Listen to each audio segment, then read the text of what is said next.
Hi, welcome to Deep End. My name doesn't matter. Let's dive in. So, we want to talk today about Hudson Taylor, the great missionary to China from 1832 to 1905. That's when he lived. He was born to parents who had prayed fiercely for a son that would become a missionary to China. And at 4 years old, Hudson Taylor was walking around telling people that that's what he was going to do with his life, which is a great testimony to the power of praying parents. When these parents laid down their prayers before the Lord, asking for him to give them a son that would go on mission to China, the Lord honored that prayer request and gave them Hudson Taylor. Now, after some rebellious teenage years, he became a believer somewhere around the age of 17, and he joined the Chinese Evangelization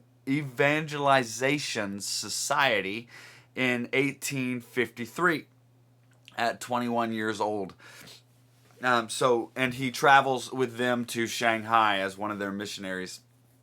And when he arrives at Shanghai, he realizes that most of the English missionaries who have gone over to China had lived kind of cloistered lives in the missionary compounds, and they lived very much like English people, living with their English traditions and methodologies and ways, and they did not live like the Chinese. So Hudson Taylor thought this was a problem, and it hindered the gospel message. So what he decided to do was he decided to exchange all his Western clothes and his Western foods and his Western attitudes, and he lived among the Chinese themselves, even going so far as to shave his head except for the long braid that would go down the back, that kind of top knot thing that the Chinese wore at the time. And he wore Chinese clothes, he learned the Chinese language, he ate Chinese food, he lived with the Chinese people, and he saw great success in this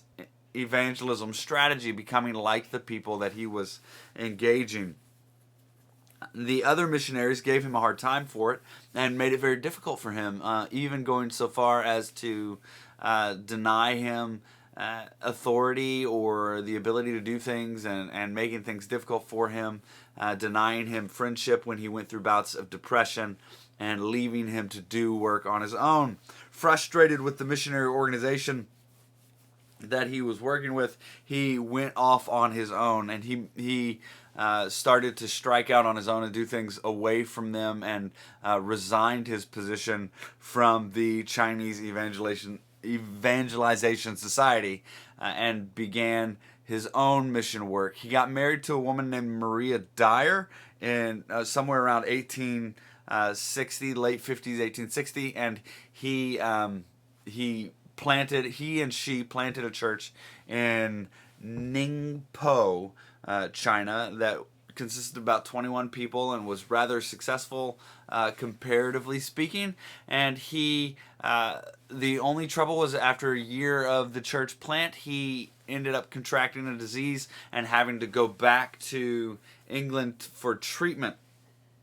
Now, when he went back to England in 1861, he recovers from this disease, this illness, and he gets a medical degree and begins to start the China Inland Mission. So he takes his medical degree and he starts the China Inland Mission, and he begins to recruit missionaries. And for the next 5 years, until 1866, he translates the Bible into Chinese, or into Mandarin. He recruits missionaries. He begins to gather people to go with him, and in 1866, he and 16 other people and Maria travel back to China to evangelize through the China Inland Mission, no matter what the cost. And the cost ends up being quite great. His wife dies shortly after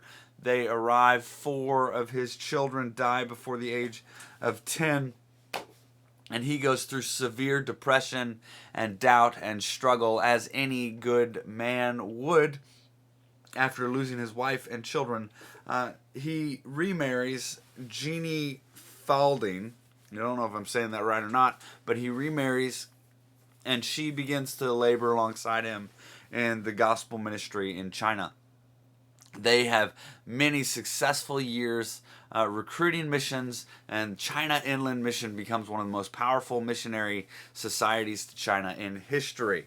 Now, in the 1900s, 1900, the Boxer Rebellion breaks out, and 135 missionaries are killed, and 53 children of missionaries, and they are predominantly China Inland Missionary members. Now, at the time, Hudson Taylor was in Switzerland recovering from an illness, and he never fully recovered. 5 years after the Boxer Rebellion and the sorrow and the weight of the death of those missionaries, Hudson Taylor died of his illness in Switzerland.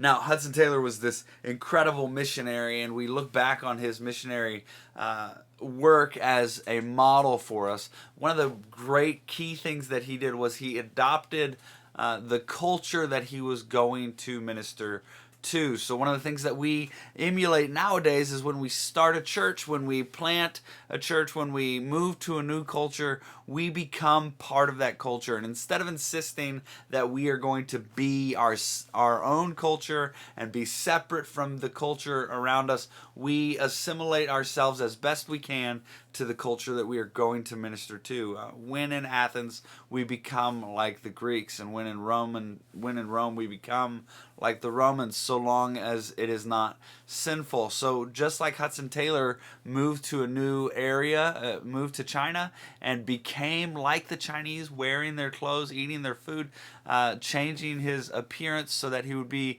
more like them, so that the gospel would be received, he assimilated himself to their culture rather than demanding that the gospel, rather than demanding that their culture assimilate to him.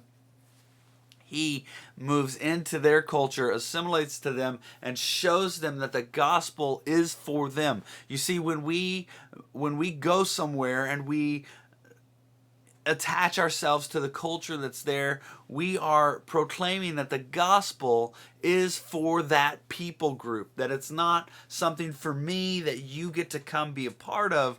Rather, the gospel is for everyone. So the gospel reaches across cultural boundaries and across national lines to bring salvation to all who would trust in Jesus Christ for salvation. Now, the second thing that we can learn from Hudson Taylor is that the blunt, uncharismatic, kind of gruff style of personality that he had was used by God. We often look for people who are talented and smooth and enjoyable to be around when we think about church leadership or missionary leadership. And in reality, God will use who God will use. It doesn't matter if you are not a charismatic speaker, a beautiful orator, a wonderful musician, a poet, an artist, whatever. It doesn't matter if you are not one of those things. God will use your specific character traits and who you are to advance his kingdom, so long as you are surrendered to him. The only thing required of gospel service is surrender to it. So Hudson Taylor, this non-charismatic, nonchalant, kind of aggressive grit person, brought grit to mission work, and that missionaries who followed after his example came with a zeal and a grit and a determination that was unseen before Hudson Taylor in many ways.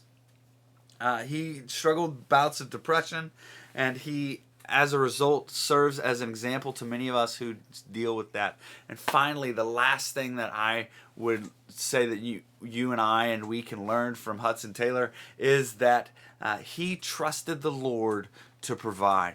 Hudson Taylor, when he began China Inland Mission, made a commitment that he would never ask for funds. He would just pray and watch the Lord provide. And he did, and it worked, because God is the God of the cattle on 1,000 hills. He owns all things anyway, and he will provide for the work. Now, I can testify as a pastor that this is true, that if you will trust the Lord to provide for the work, he will do so, and he will do so in abundance, because he's a good God, and he's an awesome God, and he provides for the work of the gospel. So, thank you for joining me to Deep End. That's Hudson Taylor. Take time to breathe today and go get to work.